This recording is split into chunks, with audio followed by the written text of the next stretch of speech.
Where am I? In the village. What do you want? Information. Whose side are you on? That would be telling. We want information. You won't get it. By hook or by crook, we will.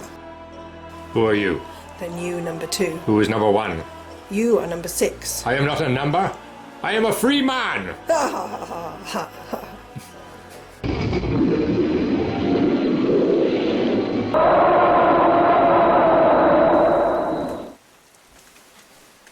Time's running out. You better pack.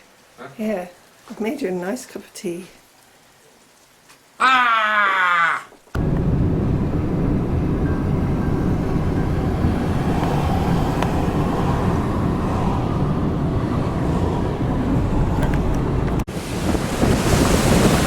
Hello, and greetings from Cornwall. No, the other one, in England. Over there, that's Canada. Yeah, about as far west as you can get in England. So, the only thing from here to do now is turn back and head inland. Bye!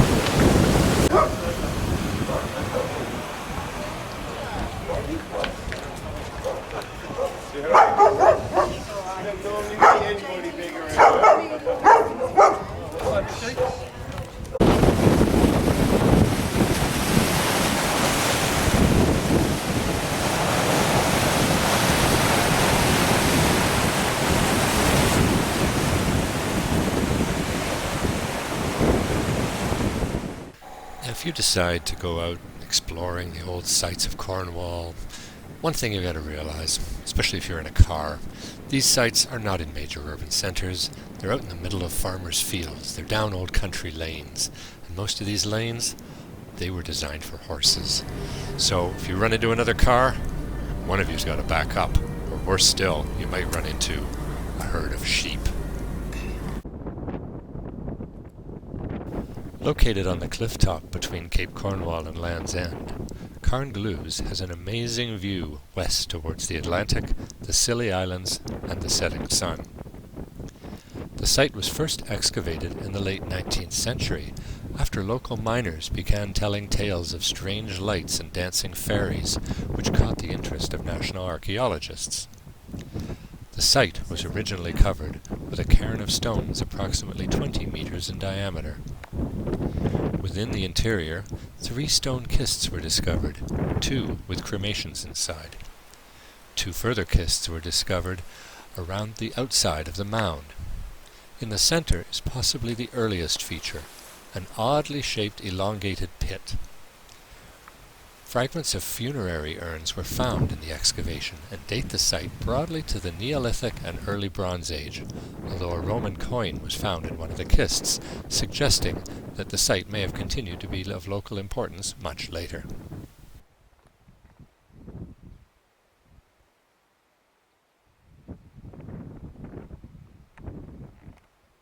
If ancient legends are to be believed, the tidal island of St. Michael's Mount was once visited by Greek explorers in the 4th century BC. Along with its twin, Mont Saint-Michel off the coast of Brittany, the island has a long history as a home to various monastic orders, including the Benedictine monks in the 11th century.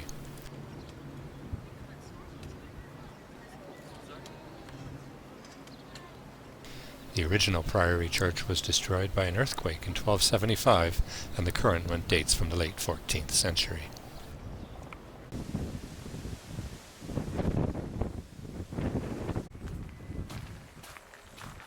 Madron, a settlement just outside of present-day Penzance, was recorded in the Domesday Book of 1086.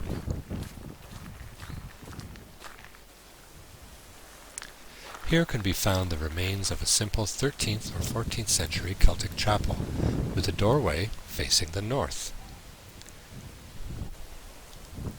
Stone seats line the walls, and a low altar stone can be seen against the eastern wall.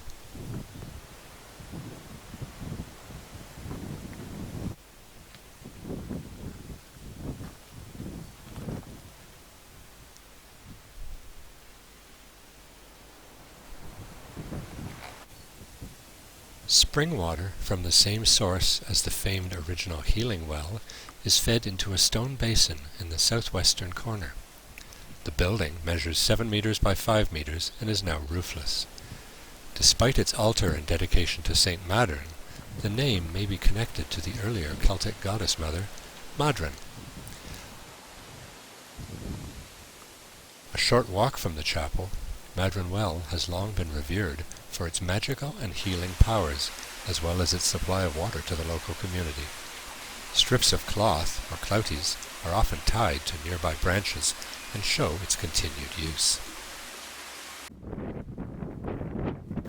Not far from Madron Well is Mên-an-Tol, which literally means stone with hole. This Bronze Age monument consists of 4 stones, 2 upright with a holed stone between them, and a fallen stone at the foot of the western upright. The Mên-an-Tol site has generated a wealth of folklore and tradition.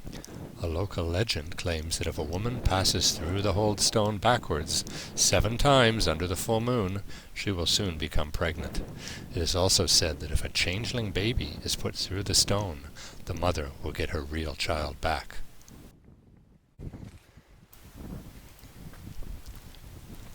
One of the more difficult sites to find and access is Chun Castle, an Iron Age hill fort on the summit of Chun Downs overlooking the Atlantic Ocean. Pottery evidence dates it from being occupied from around the 3rd century BC up until the 1st century, with a possible reoccupation in the 5th or 6th centuries. It is roughly circular in plan, with 2 impressive stone walls, each with an external ditch. Within the interior are the remains of several stone-walled roundhouses, heavily disturbed by later activity, along with a deep well to supply water to the fort. The only entrance to the site is a stone-lined passage through the large inner rampart on the west side, with an offset opening through the outer rampart, suggesting a defensive function. Originally, the entrance through the outer rampart was set in line with the inner one, and the entranceway was aligned towards the Neolithic chamber known as Chun Coit, located around 250 meters closer to the coast. Chun Coit is one of several remaining stone chambers found in Cornwall, Wales, and Brittany that were used for communal burials in the Neolithic period. Archaeologists call such sites chambered tombs and date them to the 3rd and 4th millennia BC.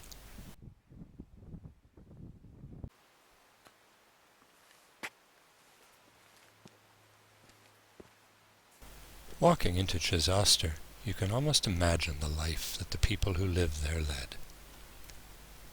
It is a hilltop, agricultural village of 9 or so houses that was occupied during the late Iron Age and early Roman times.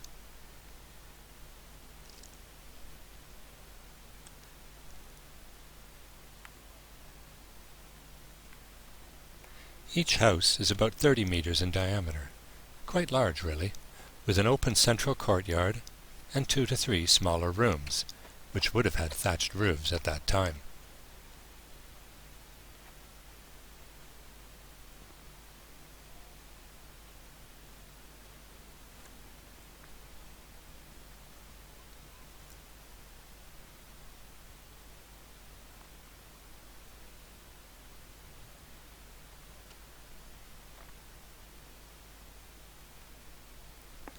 Walking through it, you can spot areas that could have been the kitchen, bedrooms, family areas, and fire pits.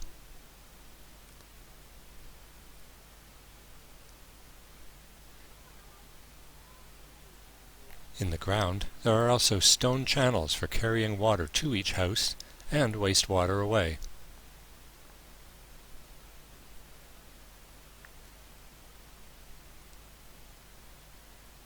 It has no obvious fortifications, so it was likely a small agricultural settlement, though there is a hilltop fort nearby which could have served as protection for the community.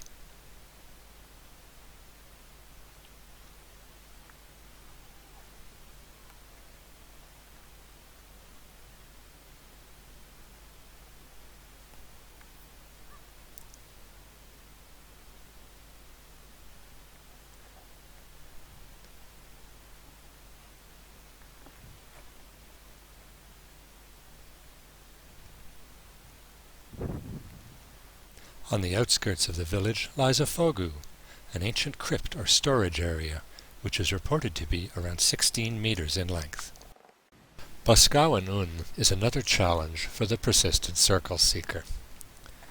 Once you have located the unmarked pathway, and driven as far as you dare on the stony trail, parked, and walked the narrow pathways past several working farms and barking dogs, you will eventually find yourself in the midst of a ring of 19 granite blocks surrounding an oddly tilted center stone.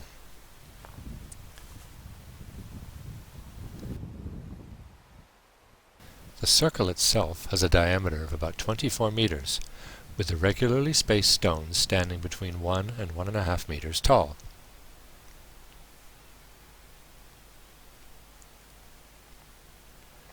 At first glance, the outer stones appear quite similar. That is, until you examine the larger stone on the western side. Unlike the others, this stone is primarily white quartz. And if you are lucky enough to be there on a sunny day, you will see it blaze magnificently in the sunlight.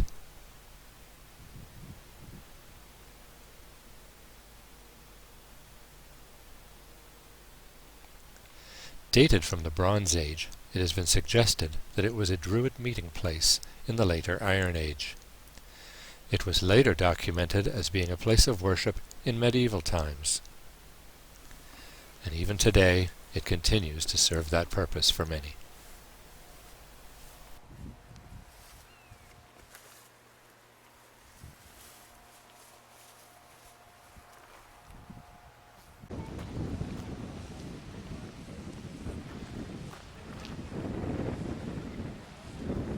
Today, the name Tintagel is synonymous with Cornwall and with the legend of King Arthur. Though no definitive traces of buildings can be found on the peninsula from this period, there are definite signs of habitation nearby. Despite its isolation, sometime between the 5th and 8th centuries, there are signs of a fairly prosperous trading business there, with ships bringing cargo from as far away as the Mediterranean. At that time, only the influence of rich nobles, or perhaps royalty, could attract such business. It was Geoffrey of Monmouth who suggested some 500 years later that it was in fact King Arthur who had used Tintagel as his seat of power over the Western Kingdom.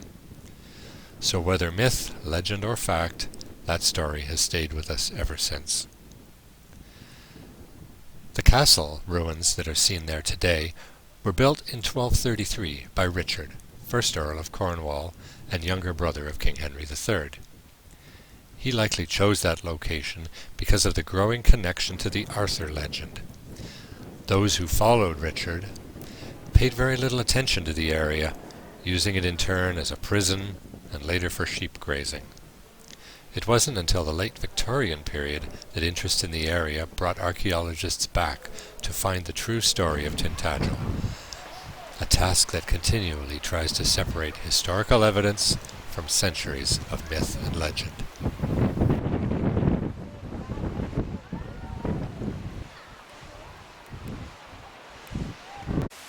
Though Tintagel merely alludes to Arthur, some say that this stone, located on the riverside in Slaughter-Bridge and dated from the correct time frame, actually mentions him by name.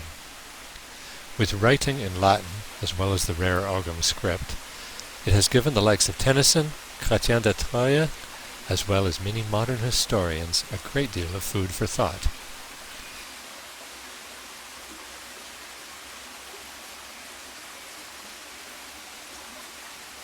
The first line saying, "Here lies Latinus," is clear.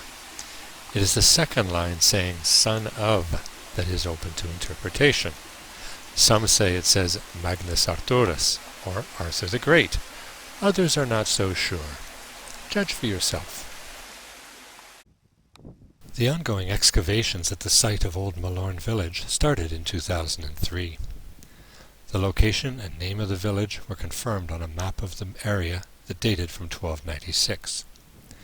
The village is comprised of a longhouse, a large structure interpreted as a barn, and two walls believed to be components of separate buildings.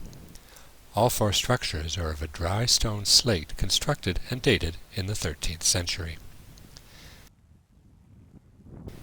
Each summer, students and others interested in learning about history are brought in for hands-on training in archaeology and the art of excavating ancient heritage sites.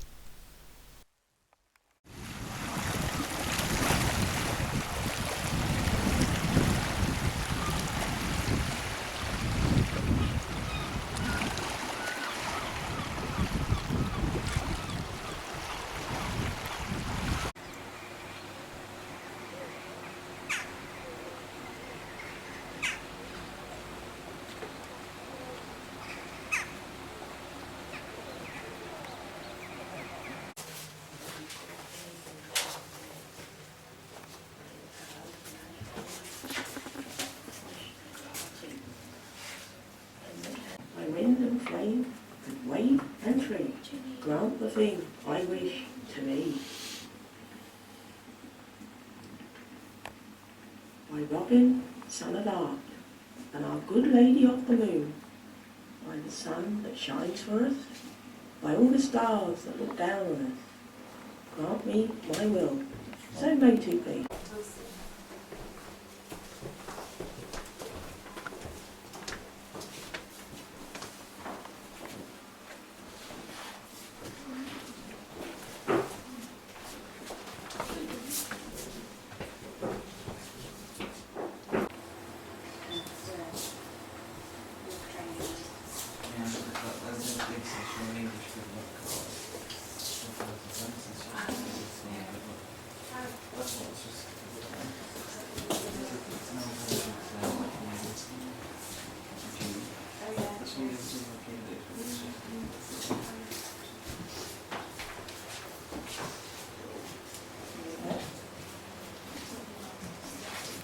Find the moon first.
The aspen drops silver of leaves on earth's salver, as the poplar shed gold on the young ivy heads. I have paid for your pleasure, says the green man. I have paid for your pleasure, says he. The bark of the elder makes whistles for children, to call to the deer as they rove o'er the snow. I am born in the dark, says the green man. I am born in the dark, says he. I am fond of all plants, says the green man. I am fond of all plants, says he. Like that. Like that. That's that sort of thing. Yeah.